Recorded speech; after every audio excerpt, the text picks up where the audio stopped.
Hey guys, tonight we're stepping into the mysterious daily lives of ancient civilizations.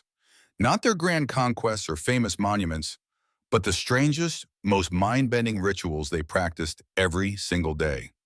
From secret rites to unusual habits, these rituals reveal a world stranger and more fascinating than you ever imagined. So before you get comfy, take a moment to like the video and subscribe, only if you truly enjoy this kind of deep dive. Drop a comment below with where you were watching from and what time it is. It's always amazing to see our community from across the globe. Now dim the lights, maybe turn on a fan for that gentle background hum, and let's ease into tonight's strange journey together. Egyptians started the day by feeding statues like living gods. In the ancient world of Egypt, where the sacred and the mundane intertwined seamlessly, every new day began with a ritual both profound and deeply symbolic. Long before the sun fully rose over the banks of the Nile, within the cool, shadowed sanctuaries of grand temples, priests engaged in a sacred ceremony that blurred the line between the living and the divine. This daily rite centered on statues, meticulously carved and exquisitely adorned images of gods and goddesses that were treated not as inert objects, but as living beings, embodiments of divine presence on earth. The Egyptians believed that their gods dwelled within these statues, vessels through which divine power flowed and through which the gods could interact with the world. To honor this sacred connection, the priest began each day by awakening the statues as if they were flesh and blood. The ritual was elaborate and precise. First, the statues were ritually bathed in water infused with sacred oils and perfumes, a purification to cleanse away the spiritual slumber of the night. This act symbolized the renewal of divine energy and readiness to receive worship. Next came the dressing of the statues. Priests adorned the divine figures with fine linen garments, jewelry, and crowns, carefully chosen to reflect the god's attributes and status. Each item was imbued with meaning, the colors, the materials, the shapes, all telling a story of power, protection, and divine authority. To the ancient Egyptians, this was not mere decoration, but an essential act of respect and reverence, ensuring the gods were honored with the dignity they deserved. But perhaps the most extraordinary part of the ritual was the offering of food and drink. Priests presented bread, fruits, wine, and water to the statues, placing these offerings before the divine images with solemn care. The act of feeding was more than symbolic. It was believed that the gods partook of the sustenance through a sacred spiritual essence. To neglect this duty was unthinkable. It risked incurring divine wrath, inviting curses upon the land, and disturbing the balance between heaven and earth. This daily care of the statues reflected the Egyptians' worldview, a cosmos maintained by ritual, order, and reciprocity. The gods sustained the world, but humans had a crucial role in maintaining the harmony through acts of devotion. By feeding and caring for the divine images, priests ensured that the gods remained appeased, their favor granted to the pharaoh, the land, and its people. Failure in this sacred duty could mean famine, plague, or political turmoil, a testament to the profound link between ritual practice and real-world consequence. The temples themselves were designed to support these rituals. Hidden chambers housed the divine statues, places of mystery and sanctity where only priests and select officials could enter. These spaces were kept meticulously clean and perfumed, reflecting the care given to the gods themselves. Outside the temple walls, daily life continued, but inside, the rhythm of divine service set the pace of time.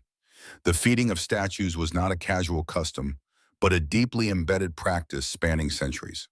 From the earliest dynasties through the great eras of the New Kingdom, the continuity of this ritual expressed the timeless devotion of a civilization that saw the gods not as distant deities, but as active participants in human affairs. Their presence was tangible, their power immediate. Archaeological finds, temple inscriptions, papyrus texts, and detailed relief carvings give us vivid glimpses into these ceremonies. We see scenes of priests carrying trays of offerings, washing hands ritually, and whispering prayers to awaken the divine.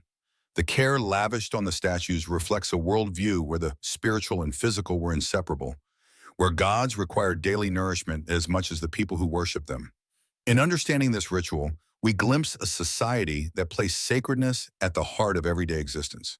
The act of feeding statues was not mere superstition, but a profound expression of faith, a daily renewal of the bond between gods and humanity.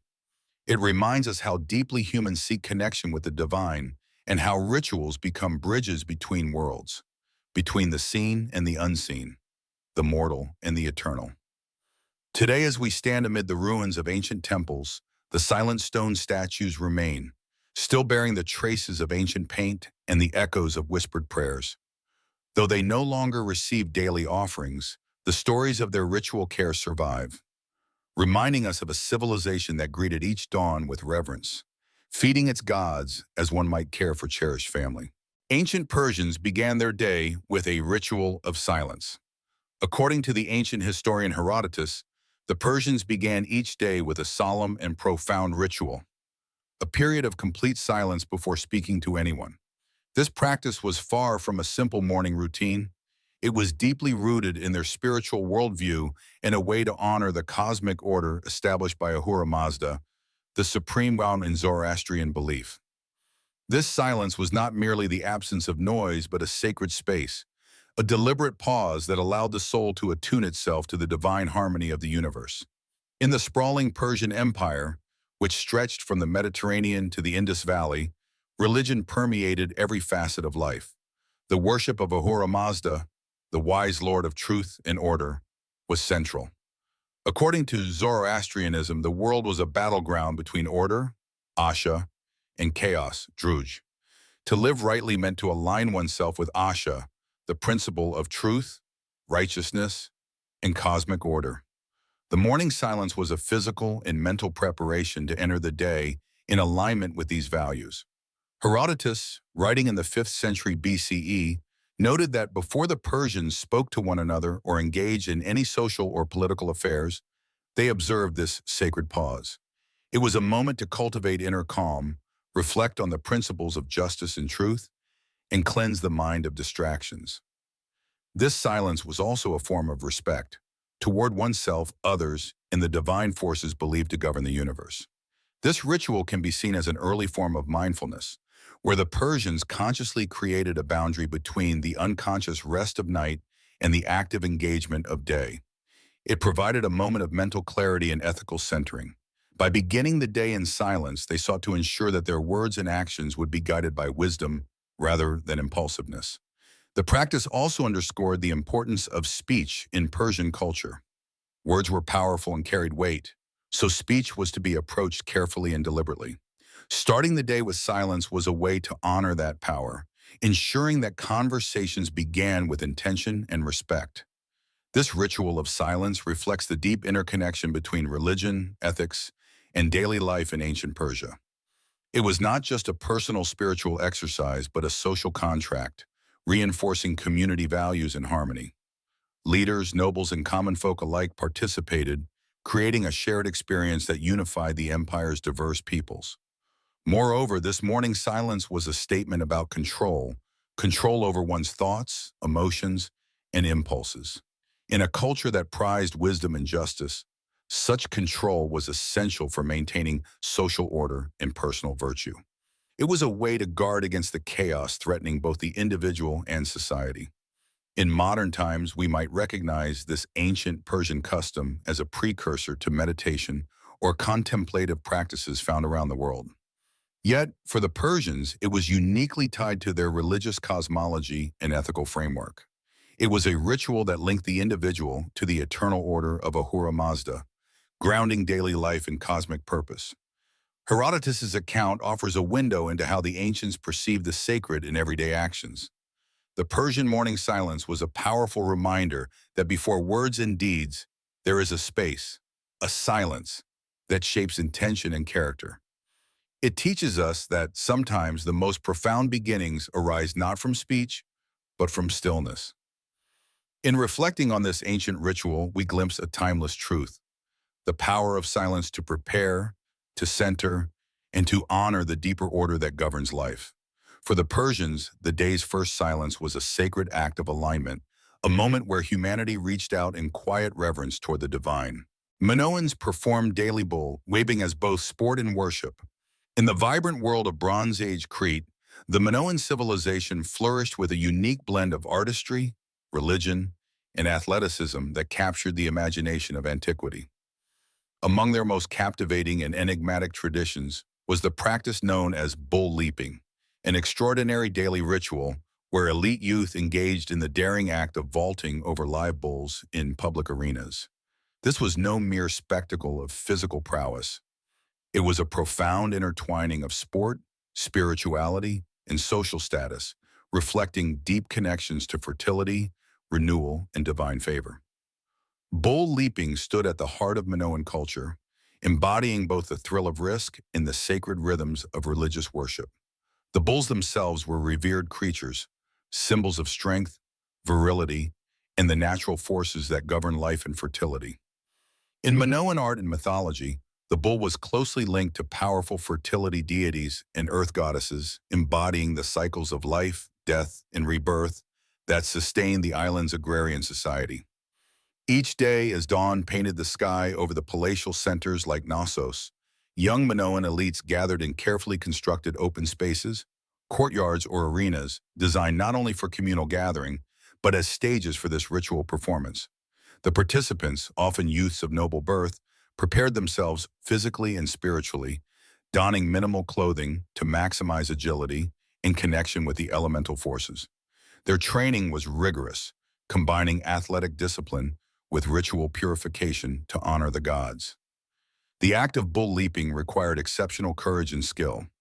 As a bull charged forward, the leaper timed a precise leap, vaulting over the animal's back or horns, sometimes grasping the horns before flipping gracefully over. This was not only a test of physical agility, but a symbolic act of mastery over wild, primal forces. Successfully vaulting the bull represented the triumph of human spirit in discipline over untamed nature, a metaphor for harnessing the chaotic energies of fertility and life itself. Artistic depictions from frescoes, pottery, and sealstones vividly illustrate the dynamic energy and grace of bull leaping. The frescoes of Knossos, with their fluid lines and vibrant colors, capture the tension and harmony between man and beast, revealing an aesthetic appreciation intertwined with spiritual meaning. These images are not mere records, but invitations into a worldview where sport and worship merge seamlessly. Bull leaping also served as a public spectacle that reinforced social hierarchies and communal identity. The youth who performed were often members of the ruling class, their daring leaps affirming their status and divine favor. Spectators, citizens, priests, and nobility gathered to witness these rituals, reinforcing social cohesion through shared cultural expression. The ritual thus became a powerful tool for political and religious legitimization. The connection to fertility deities is central to understanding bull leaping's spiritual dimension. The bull symbolized the fertile earth and male generative power, while the leper embodied human cooperation with these natural cycles. By engaging in this perilous ritual, participants sought not only personal honor, but also communal blessings, invoking prosperity, abundant harvests, and the continuation of life. The daily repetition of this act underscored its importance in maintaining cosmic balance and renewing the sacred bonds between people, gods, and nature. Archaeological findings reinforce this interpretation. Palatial complexes feature spaces believed to have hosted bull leaping, complete with frescoes and artifacts indicating ritual significance. The prominence of bull motifs in Minoan art, alongside depictions of leapers, suggests an institutionalized tradition deeply embedded in religious practice. Modern scholars continue to debate the exact techniques and meanings behind bull leaping, but the consensus recognizes it as more than a sport. It was a vital religious ceremony that expressed Minoan values, beliefs, and their intimate relationship with the natural world. The ritual's combination of athleticism and spirituality speaks to a society where physical skill was inseparable from cosmic harmony. In sum, daily bull leaping in Bronze Age Crete was a multifaceted ritual that fused sport, worship, and social order. Through the fearless leaps of elite youth over powerful bulls, the Minoans enacted a living metaphor for fertility, renewal, and divine favor. A testament to their rich cultural tapestry that continues to fascinate and inspire. This ancient dance of man and beast remains an enduring symbol of the profound ways humans have sought to engage with and honor the forces of life. Aztec commoners inhaled chili smoke to cleanse their souls.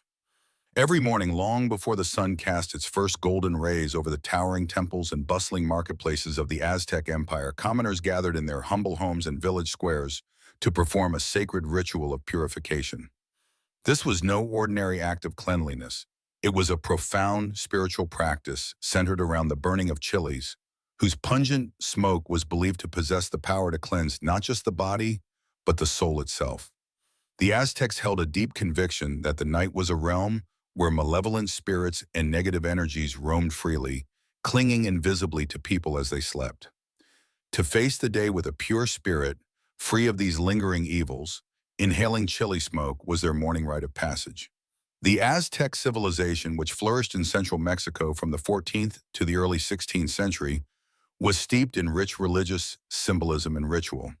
Their cosmology viewed the human being as a battleground between forces of order and chaos, light and darkness, purity and corruption. Illness, misfortune, and spiritual malaise were often attributed to the intrusion of harmful spirits or the accumulation of negative energies that could only be dispelled through careful, deliberate cleansing ceremonies.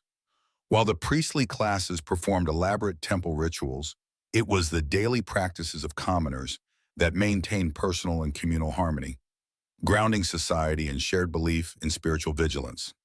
Chili peppers, native to the Americas and a staple of Aztec cuisine, held a special place in this spiritual landscape. Beyond their culinary use, chilies were revered for their fiery nature, symbolizing purification and transformation. When dried and burned, the sharp, acrid smoke released was thought to have the power to chase away evil forces lurking within the shadows of the night. Villagers would gather around small braziers or fire pits each morning, igniting dried chilies and carefully inhaling the rising smoke. This act was more than symbolic. It was a physical and spiritual cleansing, believed to penetrate the body's interior and rid it of unseen spiritual contaminants. The ritual of inhaling chili smoke was performed in homes and communal spaces alike, often accompanied by prayers, chants, or offerings to the gods. It was a deeply embodied practice, connecting the sensory experience of the burning chili's sting with a profound inner purification. The heat and pungency of the smoke mirrored the spiritual heat needed to burn away impurities, forging a fresh start for the day ahead. This cleansing was essential not only for individual well-being, but also for maintaining the delicate balance between the human and divine realms. Historical accounts from early Spanish chroniclers and indigenous codices describe how such practices permeated everyday life. While the conquistadors often misunderstood or dismissed indigenous customs as superstitious, they recorded vivid details about these cleansing rituals. They noted how pervasive and integral these acts were among commoners, underscoring the importance of spiritual hygiene in Aztec culture. The inhalation of chili smoke was not merely a habit, but a vital spiritual safeguard, ensuring that each day began with the removal of spiritual burdens that could invite misfortune or illness. The use of chili smoke as a purifier also intersected with broader Aztec beliefs about health and medicine. Traditional healers, or telequilos, combined herbal knowledge with spiritual practices, recognizing that physical ailments often had spiritual causes. Inhaling the smoke of chilies and other sacred plants was part of a holistic approach to healing that integrated body, mind, and soul.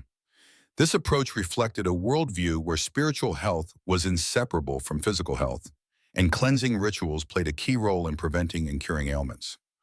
Moreover, this practice illustrates the profound connection the Aztecs had with their environment, utilizing natural elements in deeply symbolic ways.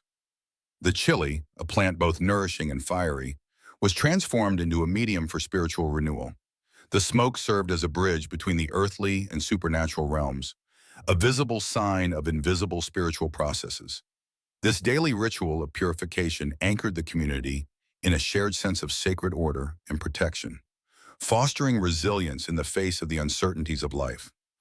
In contemporary times, the legacy of such indigenous practices remains visible in Mexico and beyond. While the specific ritual of inhaling chili smoke as a soul cleanser has faded, the symbolic use of smoke in purification ceremonies, such as the burning of copal incense, continues to hold cultural and spiritual significance. Understanding these ancient customs offers a window into the rich spiritual tapestry of the Aztec world, reminding us of humanity's enduring quest for purity, protection, and connection with the sacred. In sum, the morning ritual of burning chilies and inhaling their smoke was much more than a physical act for Aztec commoners. It was a powerful spiritual cleansing, a defense against the unseen evils that threatened their souls after nightfall.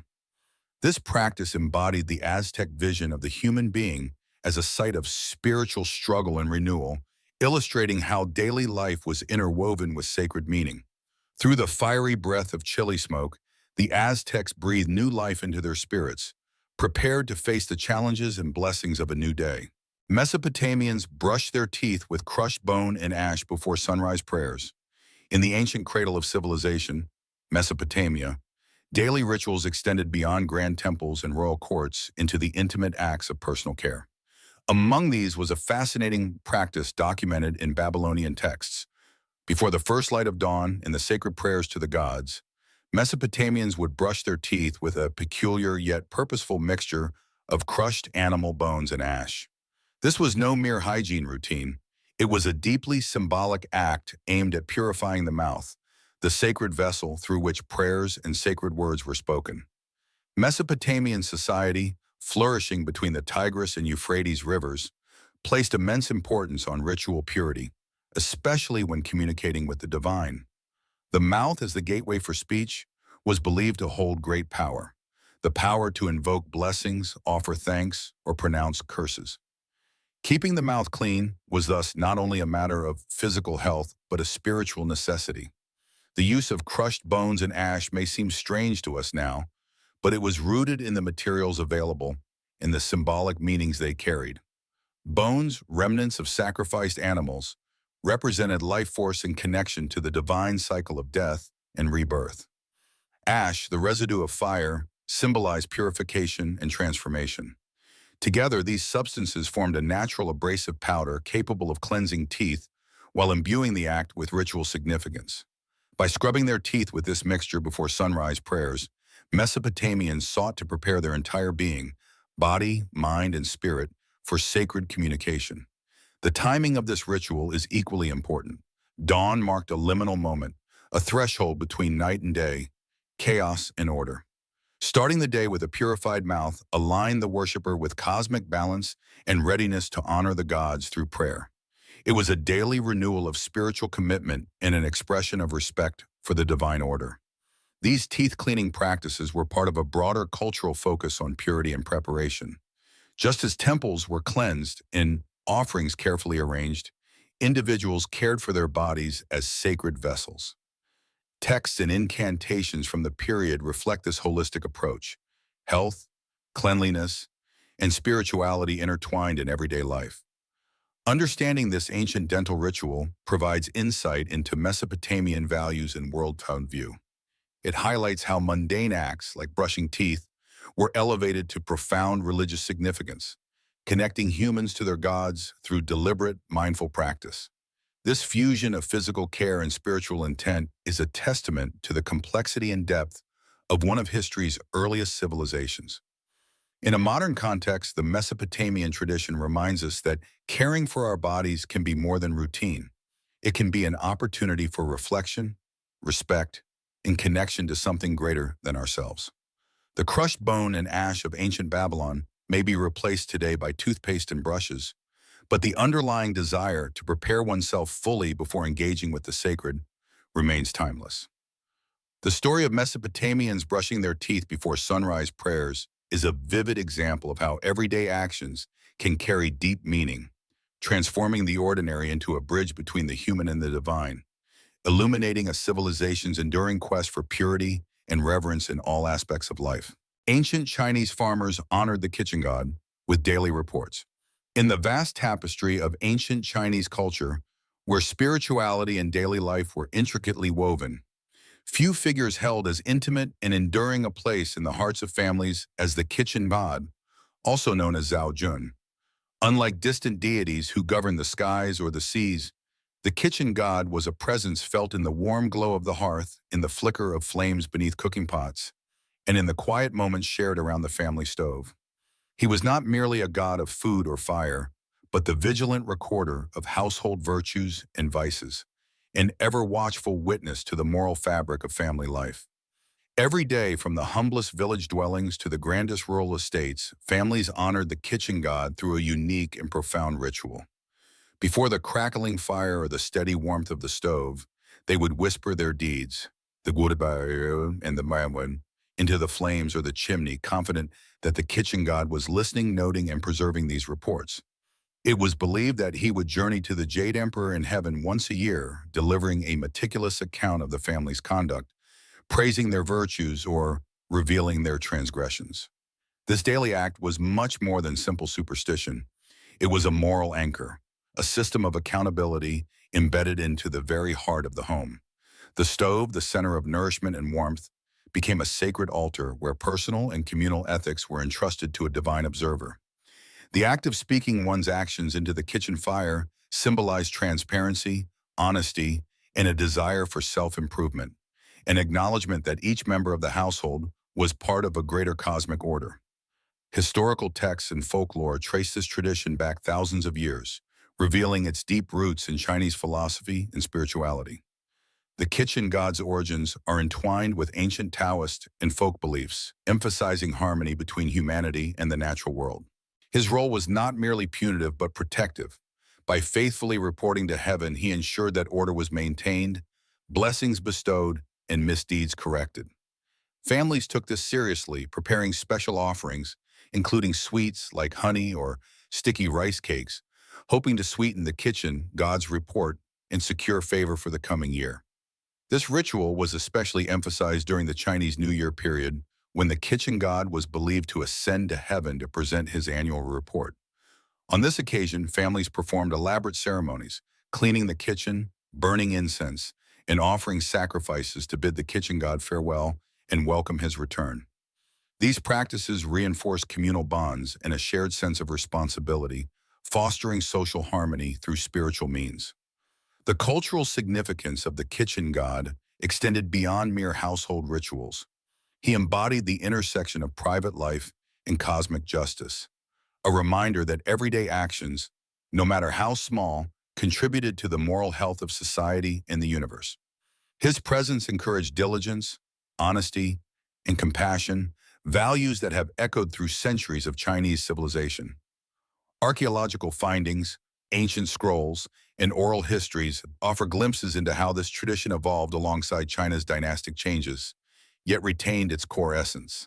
The kitchen god remained a constant guardian, adapting to changing times but always rooted in the symbolism of the hearth, a place of transformation, sustenance, and sacred witness.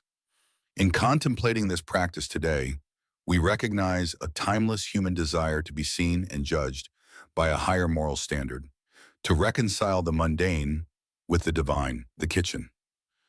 God's daily reports remind us that spirituality is not confined to grand temples or distant heavens, but lives within the everyday moments of family and home. It is a tradition that speaks to the universal quest for integrity, connection, and hope. As we imagine ancient farmers whispering their truths into the glow of the kitchen fire, we are invited into a world where faith, family, and morality dance together, where the smallest act was recorded in the great ledger of the heavens, and where the warmth of the hearth was a beacon of both physical and spiritual light. Inca nobles sipped Chicha beer in silence, facing the sun. In the heart of the vast Andean mountains, amid the sprawling empire of the Incas, an ancient ritual unfolded daily with solemn grace and profound spiritual significance. Before meals, the nobles of the Inca civilization would gather to sip chicha, a fermented corn beer, in complete silence, facing east toward the rising sun. This ritual was far more than a mere act of drinking. It was a deeply symbolic ceremony that honored Inti, the sun god, the divine source of life, team, and cosmic order for the Incan people. The Inca Empire, known as Tawantinsuyu, stretched along the spine of South America's towering Andes, encompassing a vast and diverse landscape. Its society was intricately organized, with the Sapa Inca at the apex, believed to be the son of Inti himself. The sun god was central to Incan cosmology, representing fertility, warmth, and the cyclical flow of time. Life, agriculture, and governance were all tied intimately to the sun's path, and rituals venerating Inti permeated daily life. Chicha, the fermented corn beer consumed in these silent ceremonies, was no ordinary beverage.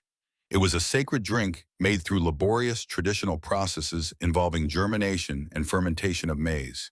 Chicha was a gift from the earth, embodying the harmony between nature, humanity, and the divine. For the Inca nobles, partaking of chicha was an act of communion with the ones, a ritual binding them to the cosmic rhythms that govern their world. Facing east was a deliberate and powerful gesture. The rising sun symbolized renewal, birth, and the eternal cycle of day and night. By orienting themselves toward Inti, the nobles acknowledged the sun's role as the giver of light and life, the celestial force that governed time itself. This orientation was not simply directional but spiritual, an act of reverence that connected them to the cosmic source of their existence.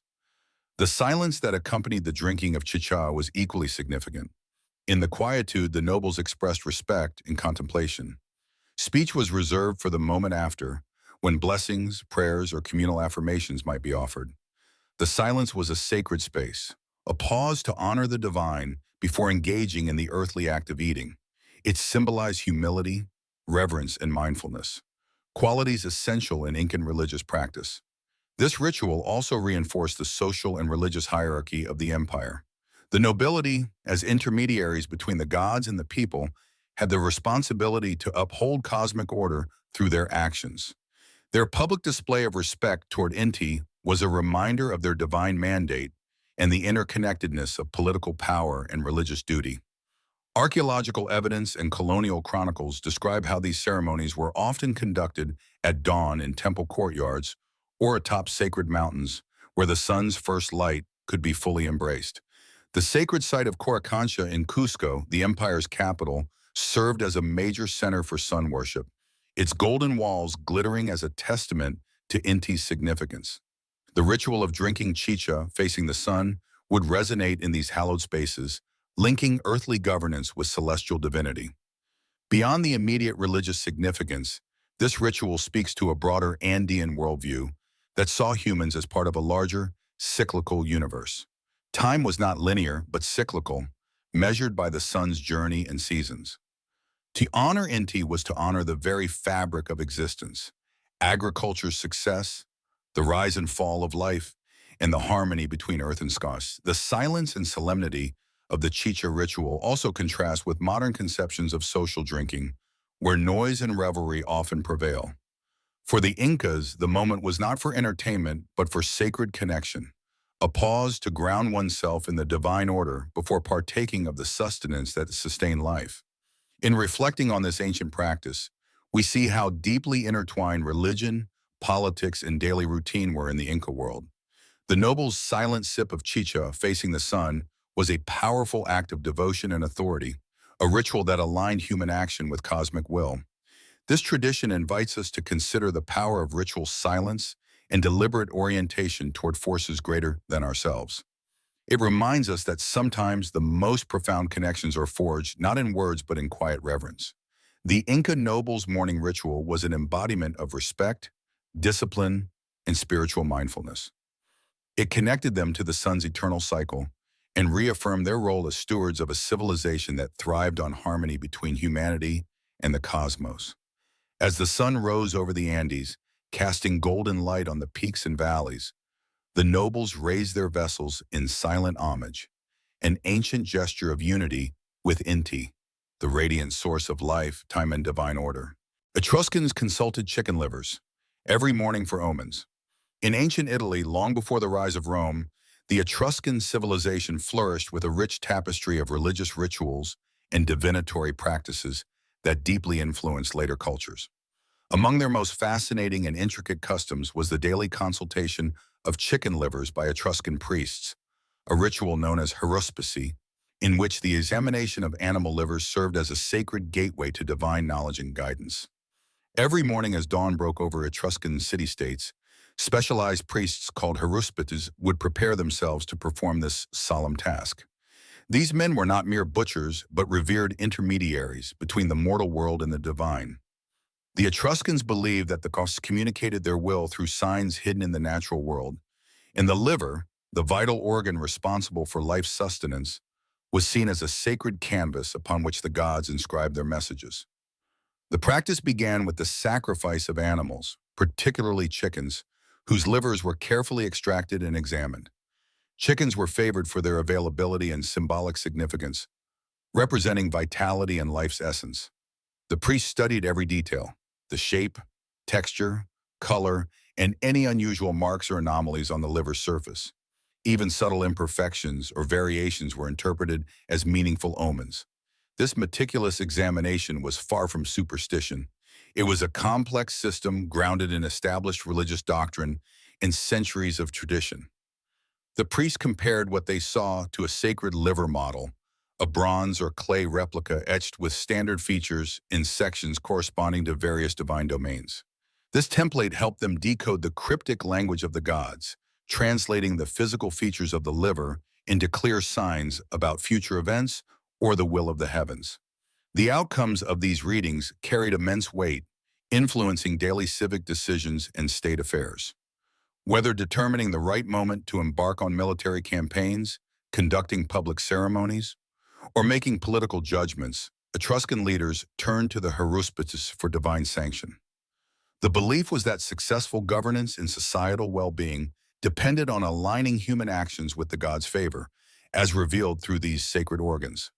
Historical sources, including later Roman writers who inherited and adapted many Etruscan practices, attest to the centrality of haruspicy in Etruscan society.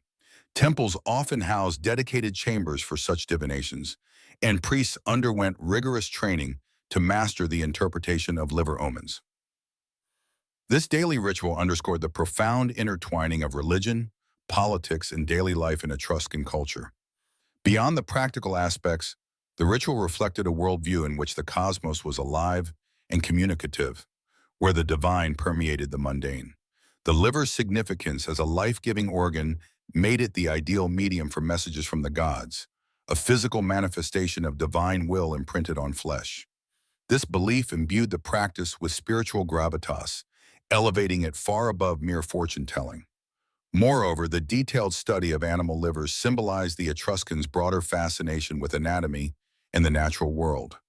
Their religious texts and art reveal a culture deeply invested in understanding the mysteries of life, death, and fate through symbolic forms. The liver readings were a tangible expression of this quest for knowledge and connection with forces beyond human control. In time, the Roman world absorbed and transformed these Etruscan traditions, integrating haruspicy into their own religious systems. The practice persisted as a respected form of augury, demonstrating the lasting influence of Etruscan spirituality on the shaping of Mediterranean religious thought. Today, archaeological discoveries, including inscribed liver models and detailed frescoes, provide glimpses into this ancient ritual's complexity and importance.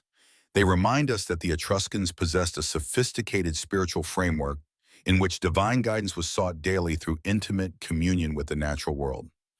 In essence, the Etruscan daily consultation of chicken livers was a profound act of seeking harmony between human society and divine will, a ritual where the fragile organ of a humble bird became a sacred messenger, guiding the destinies of cities and their people. It stands as a testament to the enduring human desire to find meaning and certainty amidst the uncertainties of life by listening to the signs written in the very fabric of nature. Maori tribesmen recited ancestor names before eating every day.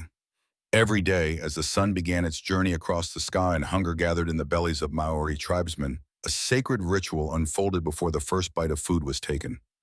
This was not simply a moment to nourish the body, it was a profound spiritual act that connected the living to their past, their identity, and the unseen forces that guarded their people.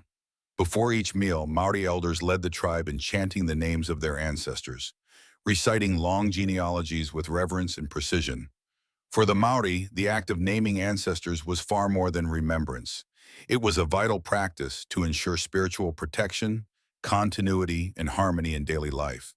The Maori, indigenous Polynesian people of New Zealand, have a rich tradition of oral history and genealogy, known as waka papa. Waka papa forms the backbone of Maori identity, linking individuals not only to their immediate family, but to the vast web of relationships that span generations, connecting them to the land, the gos, and the cosmos. This interconnectedness is fundamental to understanding one's place in the world and maintaining the balance between the spiritual and physical realms. In this context, meals were not merely physical sustenance, but moments to acknowledge the life-giving gifts bestowed upon them through ancestral lineage. The chanting of genealogical names before eating was a ritual act that honored those who had come before, ancestors who had traversed the world, faced hardships, and preserved the mana, or spiritual authority, of the tribe. By invoking their names, the living reaffirmed their place within this sacred continuum.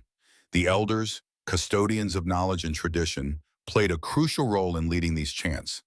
Their voices, steeped in years of learning and memory, guided the community through the intricate sequence of names. This recital was a powerful reminder that forgetting an ancestor was tantamount to severing the spiritual protection and blessings that flowed through the lineage.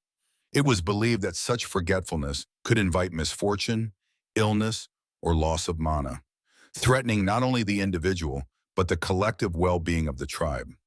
Anthropological accounts and Maori oral traditions describe how this genealogical chanting was integrated seamlessly into daily life. Whether gathered around a communal meal or engaged in solitary eating, the practice reinforced a shared cultural identity and spiritual mindfulness. It was a moment of pause and gratitude, aligning the community with the forces of their heritage in the natural world. Beyond its spiritual significance, this ritual also served educational and social functions. The repeated recitation of Wakapapa helped preserve tribal history, passing knowledge through generations in an era before written records. It was a living archive of identity, geography, and social structure. Through these chants, younger members of the tribe absorbed the stories and values of their people, ensuring continuity in an ever-changing world. The practice also underscores the Maori understanding of the sacredness of food. Eating was an act intertwined with tapu, a concept denoting sacredness and restriction, and noa, the state of being free from tapu. The invocation of ancestors before meals was part of maintaining the right balance between these spiritual states, ensuring that nourishment did not become a source of spiritual imbalance or disrespect. In modern times, while daily genealogical chants before every meal may not be universally practiced, the reverence for Wakapapa remains central to Maori culture. Ceremonial occasions, formal gatherings, and moments of communal significance still honor ancestors through oratory and song. The enduring importance of genealogy reflects the Maori commitment to remembering and sustaining their heritage. In conclusion, the Maori ritual of reciting ancestor names before eating every day was a profound expression of identity, spirituality, and community cohesion. Led by elders, these chants connected the present to the past, invoking the protection and blessings of ancestors to safeguard daily life. This practice illustrates how deeply intertwined food, family, and faith were in Maori society, reminding us that every meal was not just nourishment for the body, but a sacred act sustaining the soul and the continuity of a people. Ancient Koreans offered a rice grain to the house spirit every dawn. In the early households of ancient Korea, long before the bustle of modern life, a quiet and deeply meaningful ritual greeted each dawn. A single grain of cooked rice was carefully set aside as an offering to the Dacian, the house spirit believed to safeguard the family's warmth, health, and prosperity. This simple yet profound act reflected a worldview where the spiritual and the mundane intertwined seamlessly, where daily life was infused with reverence for unseen forces that shaped fortune and fate. The offering of the first rice grain each morning was far more than a custom. It was a sacred contract between humans and the divine guardians who watched over the hearth and home. Korean traditional belief systems centered around Dacian, deities or spirits dwelling within the household, each with a specific role in protecting various aspects of family life. The most revered among these was the Jowangshin, the kitchen or hearth deity, responsible not only for physical warmth and nourishment, but also for the well-being and harmony of the entire household. The ritual offering to the Dacian symbolized respect, gratitude, and a humble plea for continued blessing. To neglect this daily act was thought to risk misfortune, illness, or disharmony within the home. Rice, as a staple of Korean sustenance and a sacred symbol of life and fertility, was central to this ritual. The first grain of cooked rice, the portion deemed the purest and most precious, was carefully separated from the rest of the meal before any eating began. This grain was placed in a small dish or special area near the hearth, left untouched as a tangible gift to the household spirit. Through this offering, the family acknowledged the interconnectedness of their lives with the cycles of nature and divine guardianship. The act also reaffirmed the sacredness of food itself, not merely as nourishment for the body, but as a conduit of spiritual energy and communal well-being.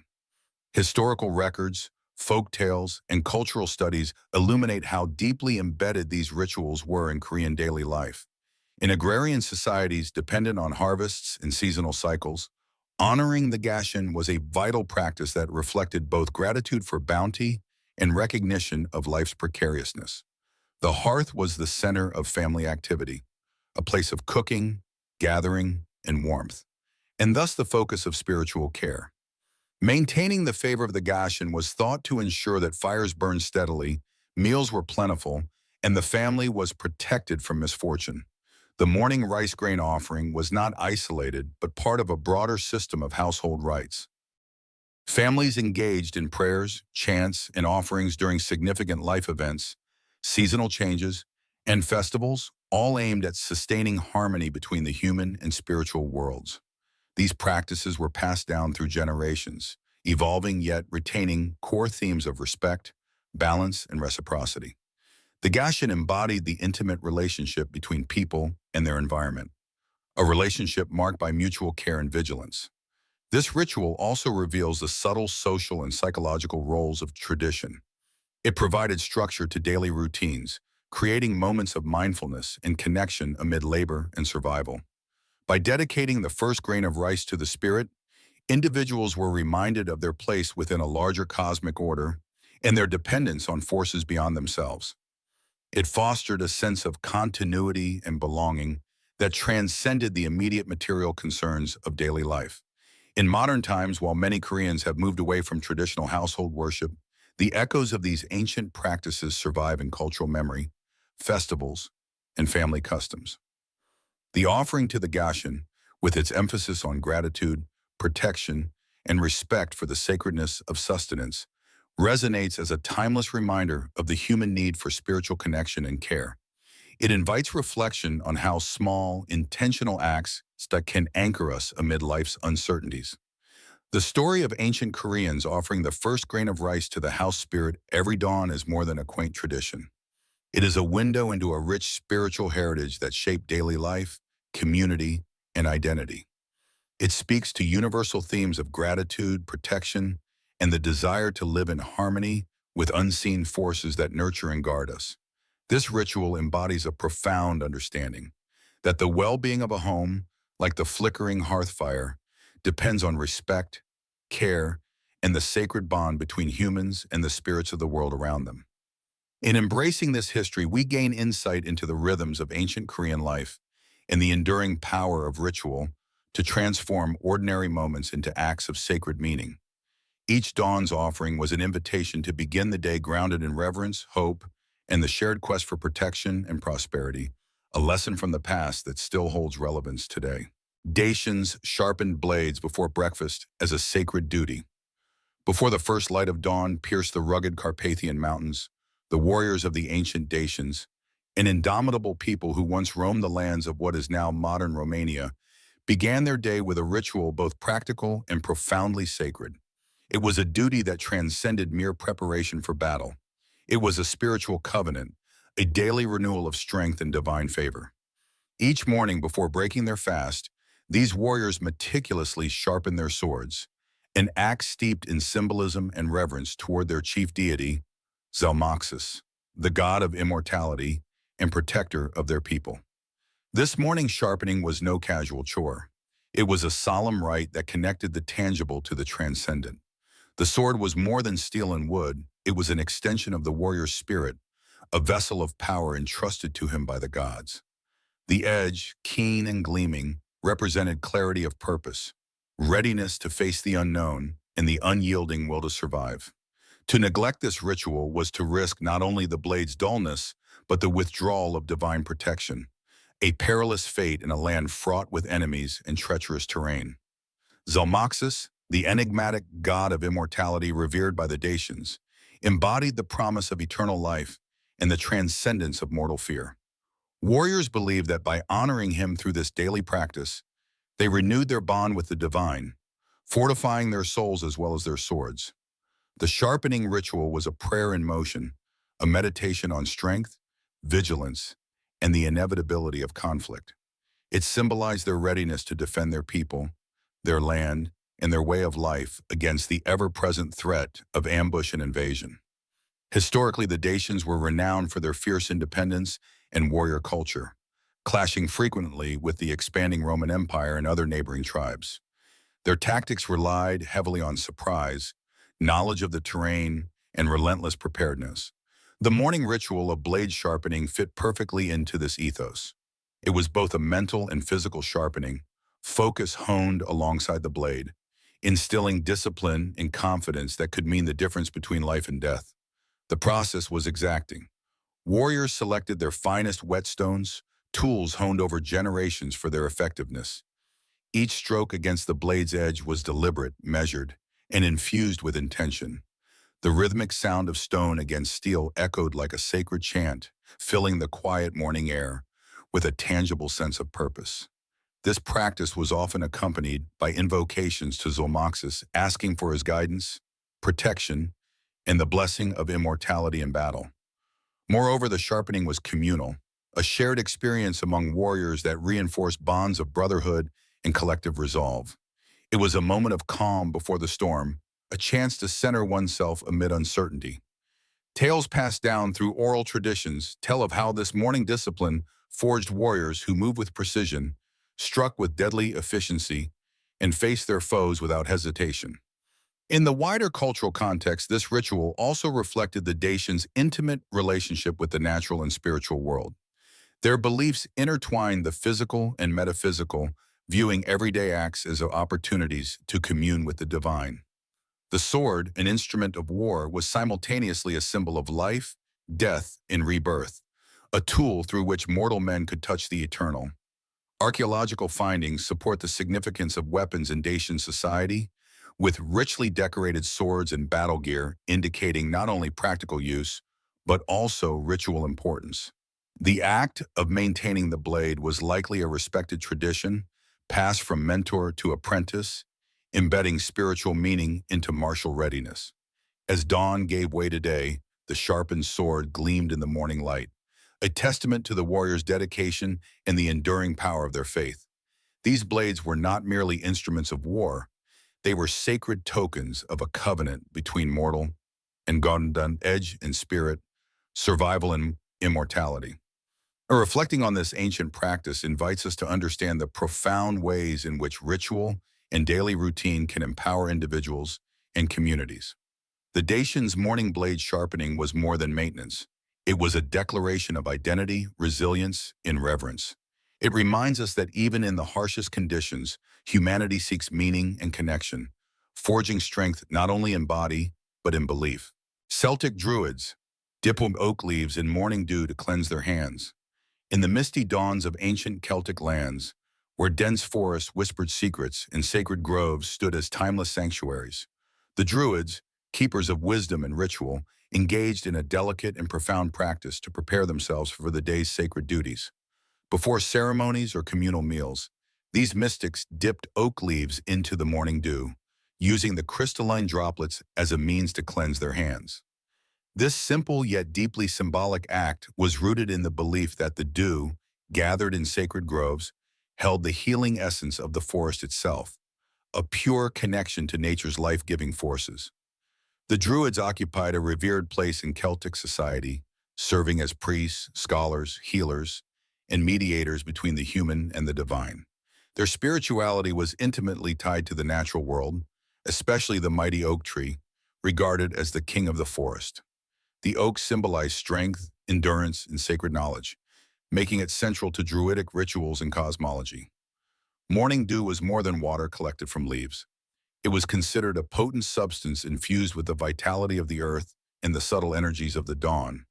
In the quiet hours before sunrise, as the world held its breath between night and day, dew formed on leaves, capturing the purity and healing powers of the surrounding environment. The Druids believed that by using dew to cleanse themselves, they could absorb these restorative properties, purifying body and spirit in preparation for their sacred tasks. Dipping oak leaves into dew was a ritual that connected the physical act of cleansing with spiritual renewal. The leaves acted as conduits, channels through which the healing essence of the grove was transferred to the practitioner. This method honored the sacredness of both the tree and the natural cycle, emphasizing respect and harmony with the forest's living energy. This purification was essential before entering ceremonies that invoked the ones, honored ancestors, or marked important communal events. Clean hands symbolize readiness, humility, and a clear mind, qualities necessary for effective ritual performance. Similarly, before communal meals, cleansing hands with dew underscored the sanctity of sharing food, transforming a mundane act into a sacred exchange. The sacred groves where this ritual took place were carefully chosen and protected. These natural temples were imbued with spiritual power, believed to be gateways to the other world, a realm of spirits and divine forces. By gathering dew from these places, Druids reaffirmed their connection to these liminal spaces and the unseen forces that governed life and remember. Historical and mythological sources, though fragmentary, suggest that such practices were widespread and held profound meaning. The oak's prominence in Celtic culture, from its role in the Druidic calendar to its place in mythic tales, highlights why its leaves were chosen for purification rites. This ritual also reflects the broader Celtic worldview, one that revered nature as alive, sacred, and infused with power. Healing and purification were not merely physical acts, but were deeply spiritual processes aligning the individual with the rhythms and energies of the natural world. In a time before modern hygiene, such rituals provided both practical cleanliness and psychological preparation, centering the mind and spirit for sacred engagement. They reinforced the belief that wellness arose from harmony with nature's forces, and that purity was as much a state of being as it was an external condition. As the Druids dipped oak leaves into glistening morning dew, they participated in a timeless dance with nature, honoring the dawn, the forest, and the unseen powers that sustain life. This delicate act of cleansing hands was a powerful symbol of renewal, reverence, and the profound bond between humanity and the earth. In contemplating this ancient practice, we are reminded of the sacredness that can be found in simple rituals, the power of nature's gifts, and the enduring human desire to connect with forces greater than ourselves. The Druids' dew cleansing is a beautiful testament to the wisdom of the past, inviting us to find purity and healing in the quiet moments shared with the natural world. Sumerians drew protective symbols on doorways with ash at sunrise. In the ancient civilization of Sumer, nestled between the rivers Tigris and Euphrates over 5,000 years ago, daily life was deeply interwoven with spiritual practices aimed at safeguarding individuals and communities from unseen dangers. Among these everyday rituals, one practice stood out for its simplicity yet profound significance: the drawing of protective symbols on doorways using ash at sunrise. This routine, performed by many Sumerians each morning, was a vital act of warding off malevolent forces such as demons and illness, an ancient precursor to modern customs that emphasize cleanliness and protection. The dawn marked not only the beginning of a new day, but a crucial moment of spiritual renewal. As the first light broke over the horizon, Sumerians would take ash, often from sacred fires or burnt offerings, and carefully inscribe specific symbols on their doorframes. These symbols were more than mere marks. They were potent emblems imbued with protective power, derived from a rich tradition of iconography and religious belief. Ash itself held a special place in Sumerian culture. Born from fire, a divine element, it symbolized purification and transformation.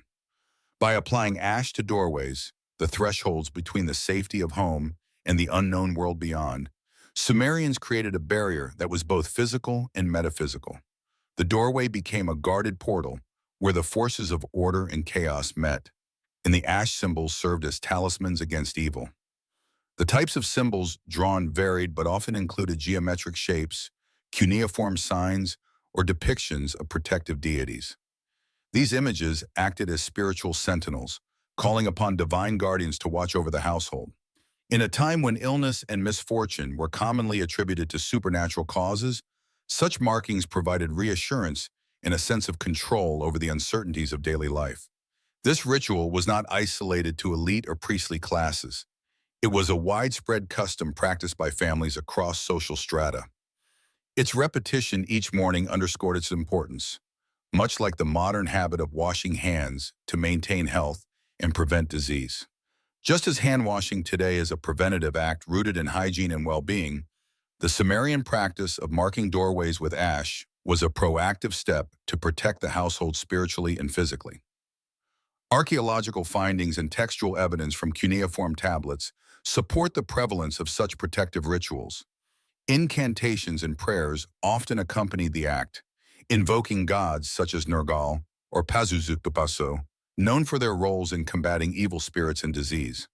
The ash symbols thus functioned as both a visual and spiritual safeguard, bridging the human and divine realms.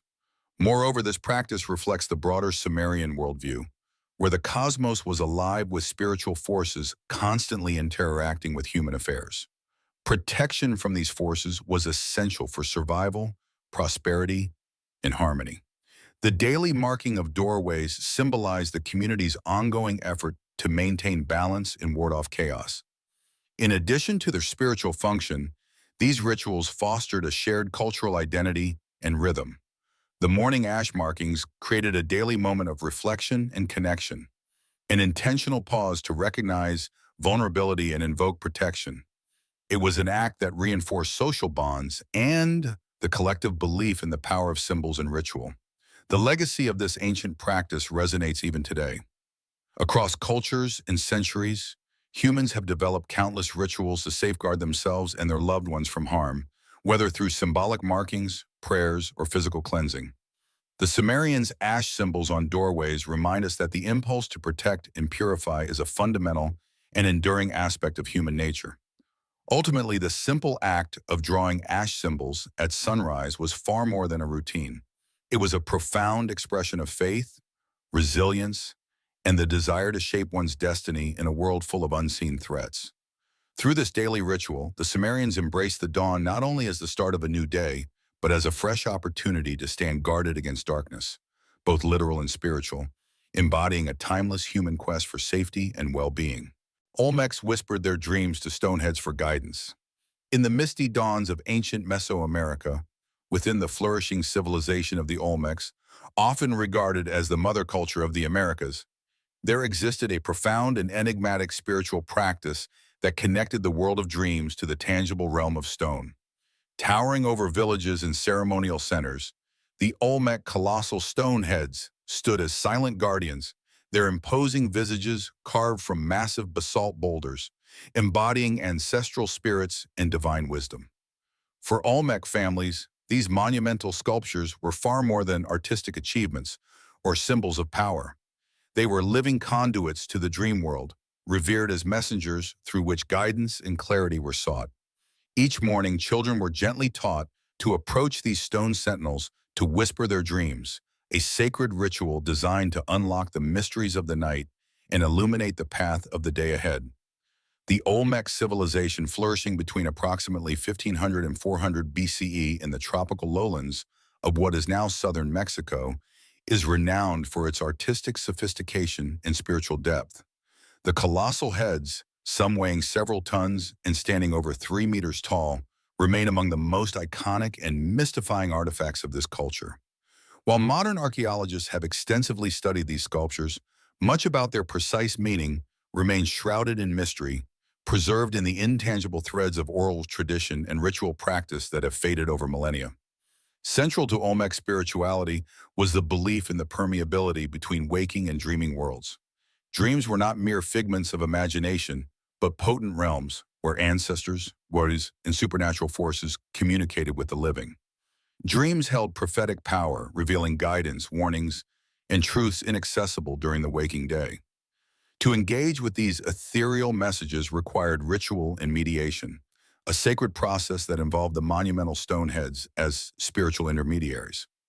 Families viewed the colossal heads as repositories of ancestral memory and cosmic knowledge. Each head was thought to embody a revered ancestor or a divine entity whose presence could bridge the material and spiritual planes. As such, these stones were treated with reverence, cared for as sacred beings that listened silently and bestowed wisdom. The ritual of whispering dreams to the stone heads was an intimate act. Children, the future bearers of lineage and tradition, were guided to share their nocturnal visions softly into the ear of these immovable giants. This morning whispering was more than symbolic. It was a pedagogical and spiritual practice. By articulating their dreams, children learned to honor the messages their subconscious offered, cultivating self-awareness in connection to their cultural heritage. The stones, through this ritual, were believed to respond, not in words but through signs, omens, or feelings of clarity that would unfold during the day. Families trusted that these whispered communications could illuminate choices, avert dangers, and nurture spiritual growth. Anthropological interpretations suggest that such practices help solidify communal bonds and cultural continuity. The colossal heads, already awe-inspiring in physical presence, became focal points for collective identity, linking individual experience to the greater ancestral narrative. Whispering dreams to the stones was a way to ground intangible spiritual insights into communal reality, reinforcing shared values and cosmology. Moreover, this ritual reflects the Olmec understanding of the body, mind, and spirit as deeply interconnected. Dreams were integrated into daily life, not isolated as private experiences, but embraced as essential to wisdom and survival. The stones served as tangible anchors for these intangible experiences, making the ethereal accessible and actionable. While time has obscured many details of Olmec spiritual life, echoes of these practices resonate in later Mesoamerican cultures, where dream interpretation, ancestor veneration, and sacred stone carvings remain central themes.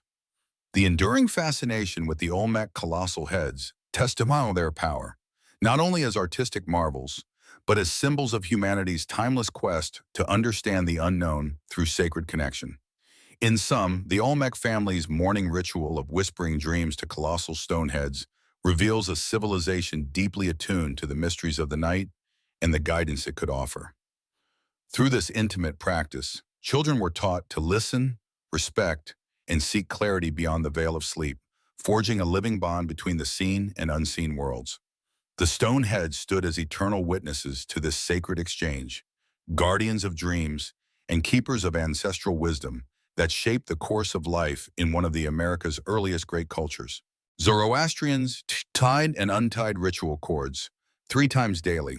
In the ancient faith of Zoroastrianism, practiced for millennia across Persia and beyond, a seemingly simple yet profoundly symbolic ritual shaped the daily lives of its followers.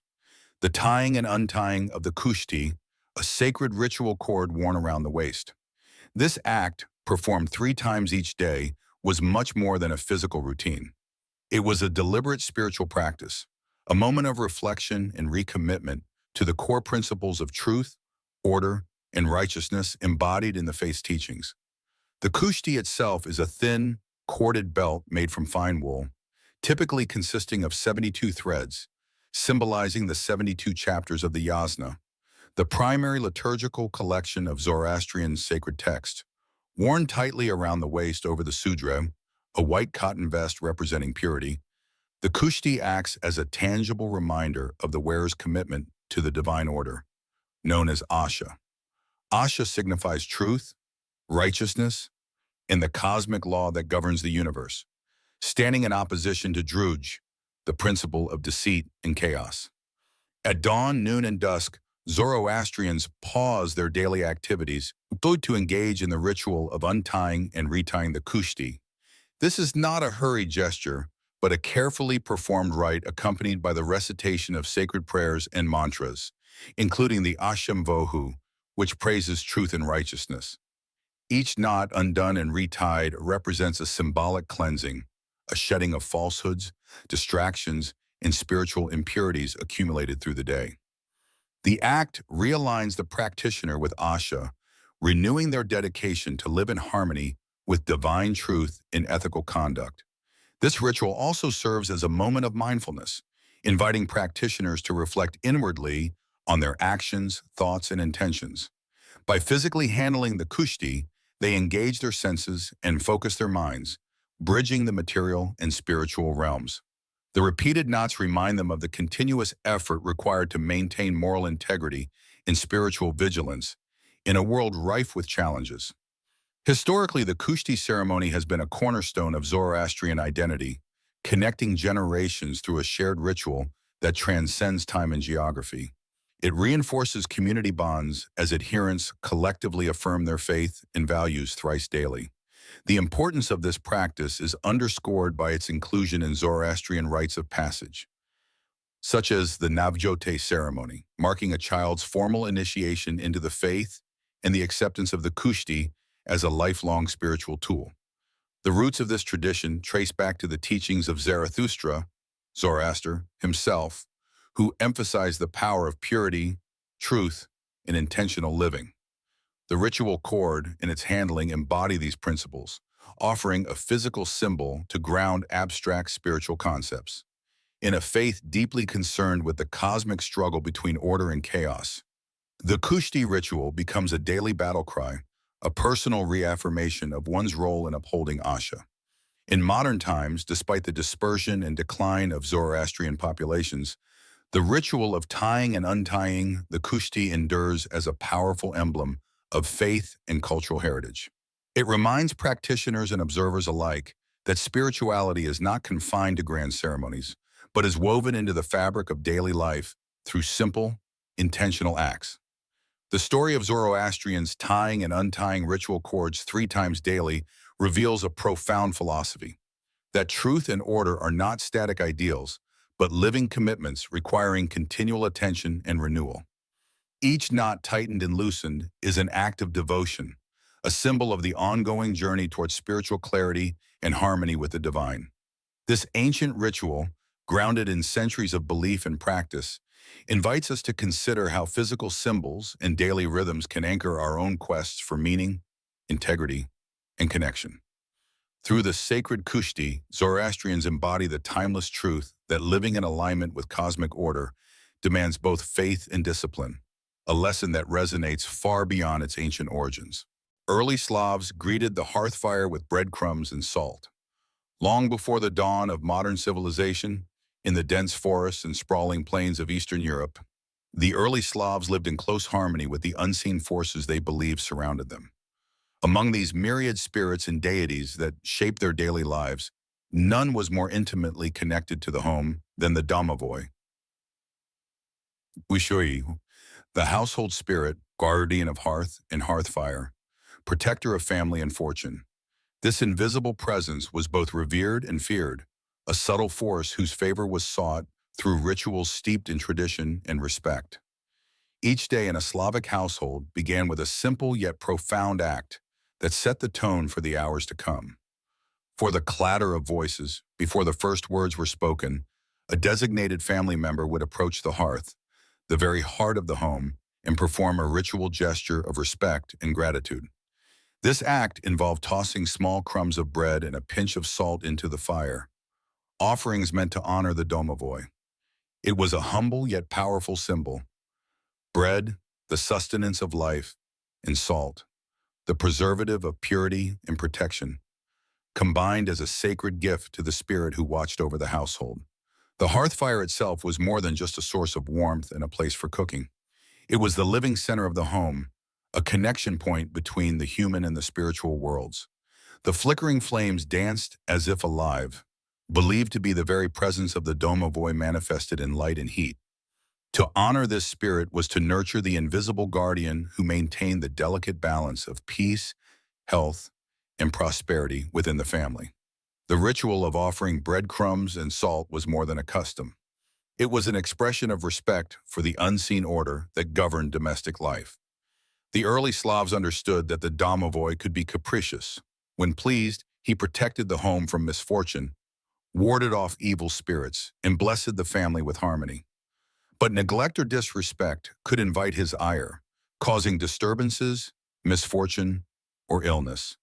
Thus, the daily offering was a small but vital act of appeasement, a way to maintain favor and ensure the household's well-being. This tradition also reflected the Slavs' profound appreciation for the fundamental elements of survival. Bread was sacred, not merely food, but a symbol of life's continuity, its crumbs representing sustenance shared and preserved. Salt, likewise, was treasured for its preserving properties and spiritual significance, seen as a purifier that could ward off evil. Together, they formed a powerful talisman offered into the sacred flame. The act was performed with reverence. The family member chosen would move quietly to the hearth, mindful of the sacred space, and scatter the crumbs and salt into the fire while whispering prayers or blessings. This moment of solemnity set the household on a path of peace and protection for the day ahead.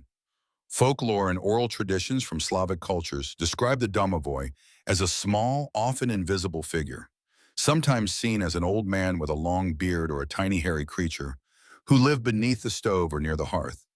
He was said to mimic the householder's footsteps, perform helpful tasks around the home, and sometimes mischievously warn of impending trouble. The offering of breadcrumbs and oat was a daily invitation for his goodwill, a way to include him as part of the family's life.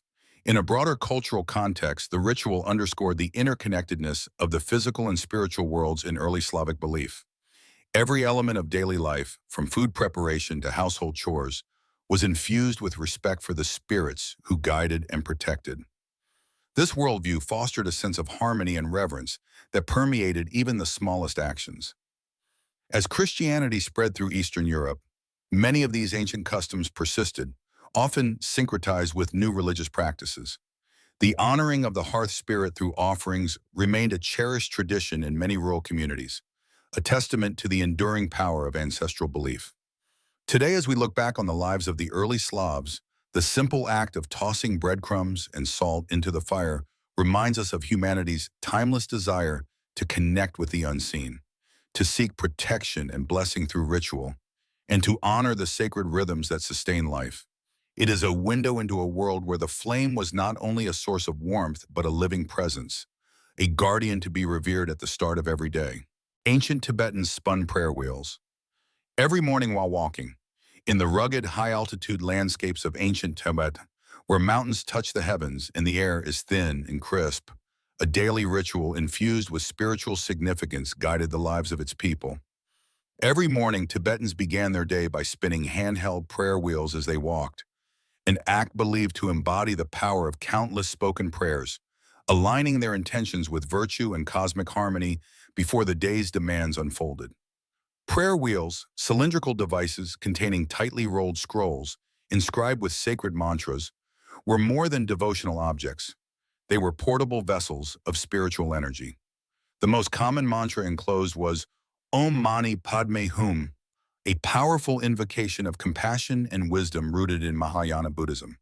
By spinning these wheels, Tibetans believed they could multiply the blessings and purify negative karma, transforming ordinary motion into profound acts of devotion. The practice of spinning prayer wheels while walking was woven seamlessly into daily life. As dawn painted the Himalayan peaks with golden light, monks, pilgrims, and lay people alike would clutch their wheels, turning them with gentle, rhythmic motions.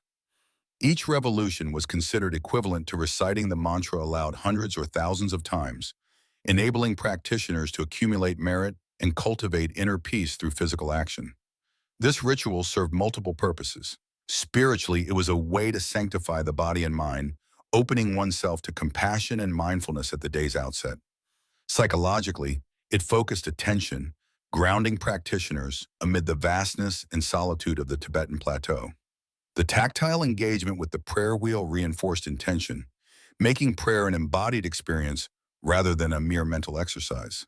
The walking itself carried symbolic weight. Movement through sacred landscapes mirrored the spiritual journey, each step a progression toward enlightenment. Spinning prayer wheels during these journeys connected the practitioner physically and spiritually to the environment, infusing each moment with sacred purpose. This tradition also reflected the deeply communal and devotional nature of Tibetan Buddhism.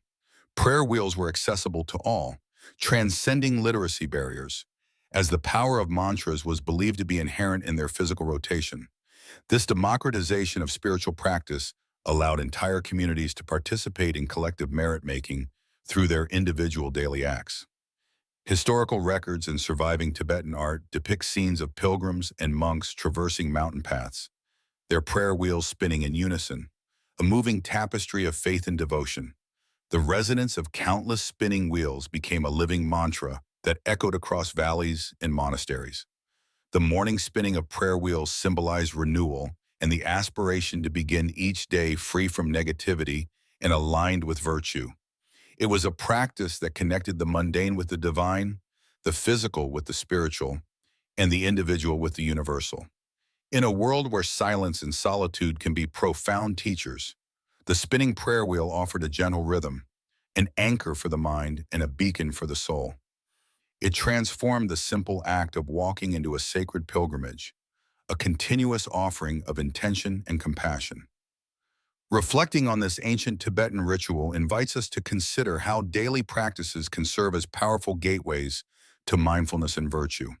It reminds us that spirituality need not be confined to temples or meditation cushions, but can be woven into the fabric of everyday life, one turn of the wheel at a time.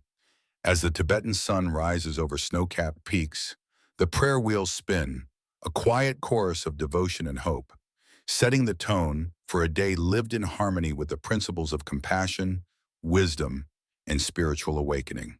The Hittites offered morning milk to their ancestors in the floor. In the ancient Anatolian world, the Hittite civilization developed a rich tapestry of beliefs and rituals deeply rooted in reverence for ancestors and the spiritual forces that shape daily life. Among their most intimate and enduring practices was the morning offering of milk poured into small holes in the floors of their homes, a humble yet profound act of feeding their buried ancestors. This ritual, performed daily, was believed essential to maintaining the favor of forebears and protecting the living from illness and misfortune. The Hittites viewed their ancestors not as distant figures confined to the past, but as active, potent presences woven into the fabric of family and community life. Ancestor spirits inhabited the very ground beneath their feet, dwelling close to the living in a sacred liminal space that bridged the worlds of the living and the dead. By offering milk each morning, Hittite families nourished these spirits, honoring the continuity of life and ensuring ongoing protection. Milk held special symbolic significance in Hittite culture. As a substance of nourishment and purity, it represented life, fertility, and renewal, the very essence of sustenance. Pouring milk into the floor was more than a physical act. It was a spiritual dialogue, a way of communicating respect and dependence upon the ancestors' goodwill. The small holes, carefully made in household floors, served as conduits through which this life-giving liquid could reach the buried forebears resting beneath. This ritual was deeply intertwined with the Hittites' understanding of health and misfortune. Illness and calamity were often seen as consequences of disrupted relationships between the living and the spiritual realm. By feeding their ancestors daily, families sought to maintain harmony, hoping to ward off sickness and secure blessings. The ancestors, in turn, were believed to intercede on behalf of the living, guiding and protecting them through their continuing presence. Archaeological excavations reveal that such ritualistic features, small pits or holes in floors, were common in Hittite homes, underscoring the ubiquity of this practice. Textual evidence from cuneiform tablets further attests to the importance of ancestor worship in Hittite religion, emphasizing daily offerings and the reciprocal bonds that connected generations. This practice reflects a broader worldview in which the boundaries between life and death were permeable, and the home was not merely a physical shelter, but a sacred space linking past, present, and future. Feeding the ancestors in the floor symbolized the ongoing cycle of care and dependence, affirming the family's identity and cohesion through ritual. Moreover, the morning timing of the offering carried its own significance. As the day began, pouring milk into the earth was a renewal of commitment to familial and spiritual duties, an invocation of protection for the day ahead. It echoed the rhythms of nature and life, blending practical concerns with profound spiritual meaning. The Hittite milk offering stands as a testament to the intimate ways ancient peoples integrated faith into daily routines. It exemplifies how simple acts, pouring milk into a hole, could embody complex beliefs about life, death, health, and the unseen forces shaping existence.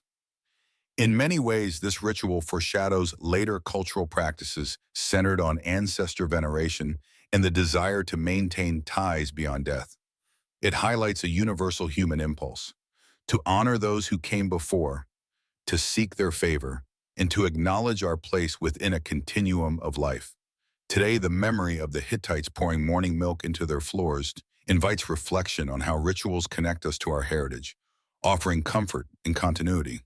It reminds us that beneath the surface of everyday life lie deep currents of belief and reverence, shaping our relationships with the past and guiding our hopes for the future. Through this daily offering, the Hittites nourished not only their ancestors, but the enduring bonds of family, faith, and community, an ancient practice that speaks across millennia to the heart of human devotion. Berber tribes painted their faces with ash before the sun rose. Before the first light of dawn touched the rugged landscapes of North Africa, a quiet ritual unfolded among the Berber tribes, an ancient people whose traditions are woven deeply into the fabric of the Sahara and its surrounding mountains. As darkness yielded to the slow rise of the sun, Berber women and children prepared for the day ahead with a simple yet powerful act, painting thin lines of ash across their faces. This practice was far more than mere decoration or superstition. It was a sacred ritual of protection, a spiritual shield against the evil forces believed to roam the early morning hours. With these delicate markings, they fortified themselves before venturing into the fields, connecting body, spirit, and environment in a timeless dance of resilience and faith. The Berbers, indigenous inhabitants of North Africa with a history stretching back thousands of years, have long maintained a profound relationship with the land they inhabit. Their culture blends animistic beliefs, ancestral reverence, and later Islamic influences, creating a unique spiritual tapestry. Central to their worldview is the concept that the unseen world, the realm of spirits, jinn, and other supernatural beings, interacts constantly with the living. Certain times of day, especially the liminal moments of dawn and dusk, were thought to be particularly vulnerable to these forces. In this context, the ritual of applying ash to the face served as a form of apotropaic magic, meant to ward off evil and misfortune. Ash, the residue of fire, symbolized purification and transformation. It was believed that by marking the skin with ash, one could create a protective barrier, confusing or repelling malevolent spirits that sought to harm or possess. The thin lines traced across the face were deliberate and meaningful, often following specific patterns passed down through generations, each imbued with symbolic significance. This ritual was especially important for women and children who were seen as more vulnerable to spiritual attacks during their daily labors. As the sun slowly rose, signaling the start of a new day's work in the fields or tending to livestock, these facial markings became both armor and identity. They reinforced social bonds and cultural continuity, reminding the community of their shared beliefs and collective strength. Anthropological studies and oral histories highlight how the application of ash was accompanied by whispered prayers or incantations, invoking protection from ancestors and deities. The ritual was a holistic experience, sensory, spiritual, and social, anchoring individuals in the rhythms of nature and community. The tactile sensation of ash on skin, the sight of patterned lines in the morning light, and the communal knowledge behind the practice all combined to create a profound sense of security and belonging. Beyond its protective function, the ash markings also carried aesthetic and symbolic weight. They could denote tribal affiliation, social status, or rites of passage. The visual language of these lines communicated identity as much as protection, integrating personal and collective narratives into daily life. The tradition of face painting with ash endures in various forms among Berber communities today, though modern influences and changing lifestyles have altered its prevalence and expression. Nonetheless, it remains a powerful emblem of cultural resilience, a living link to ancestors who navigated a world where the visible and invisible intertwined closely. In essence, the dawn ritual of painting faces with ash among Berber women and children was a vital act of spiritual preparedness. It transformed the vulnerable moments before sunrise into times of strength and protection, enabling the community to face the uncertainties of the day with courage and faith.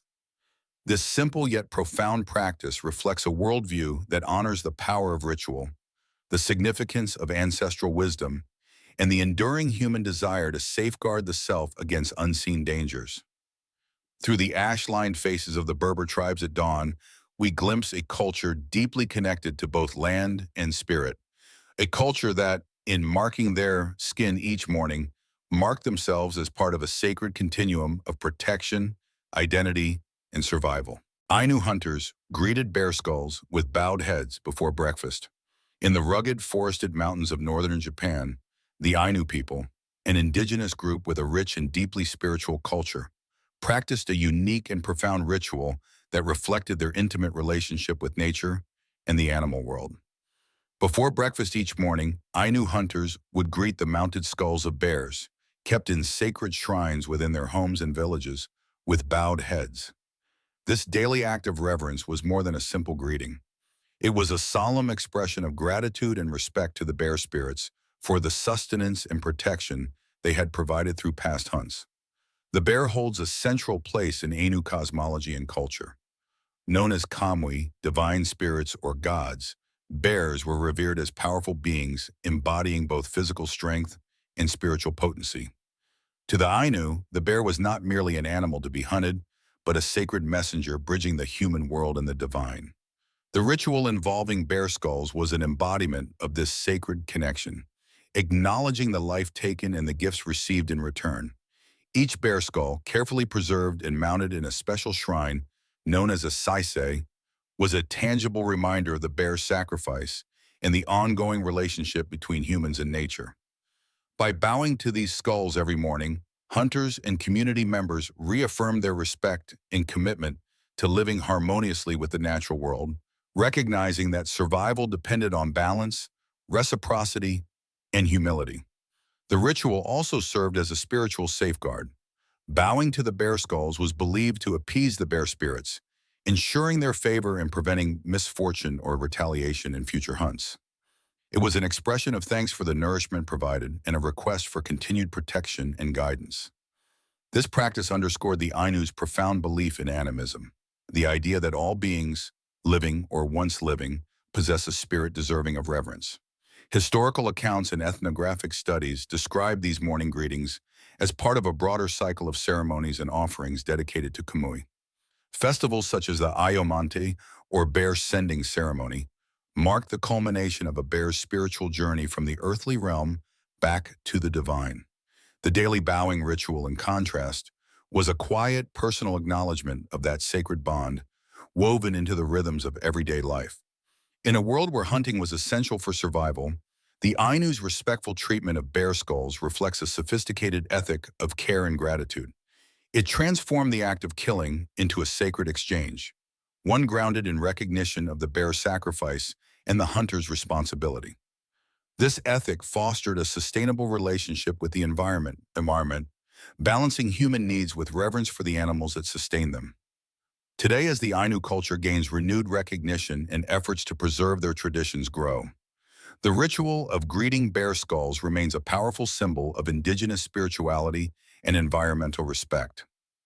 It invites us to reflect on how gratitude and humility can shape our interactions with nature, transforming survival into sacred partnership. The morning bow to bear skulls by Ainu hunters is a hauntingly beautiful tradition, an intimate moment where humanity acknowledges its dependence on the natural world and honors the spirits that nourish and protect. It teaches a timeless lesson that respect and gratitude are the foundation of true coexistence with the earth and all its creatures.